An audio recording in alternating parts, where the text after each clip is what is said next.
Varachha road ખાતે બરોડા પ્રેસ્ટેજમાં અસામાજિક તત્વોનો આતંક. બરોડા પ્રેસ્ટેજમાં વેપારી પર કર્યો હતો જીવલેણ હુમલો. હુમલાની ઘટના બાદ લોકોમાં ભયનો માહોલ સર્જાયો હતો. વરાછા પોલીસ સ્ટેશનમાં ફરિયાદ નોંધાયા બાદ વરાછા પોલીસે હત્યાના પ્રયાસનો ગુનો નોંધી સીસીટીવીના આધારે 3 આરોપીઓની ધરપકડ કરેલ છે.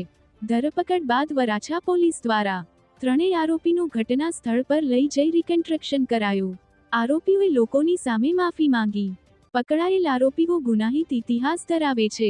આરોપીઓ રીઢા ગુનેગાર હોવાથી પોલીસે કડક કાર્યવાહી કરી. Bureau report, Surat.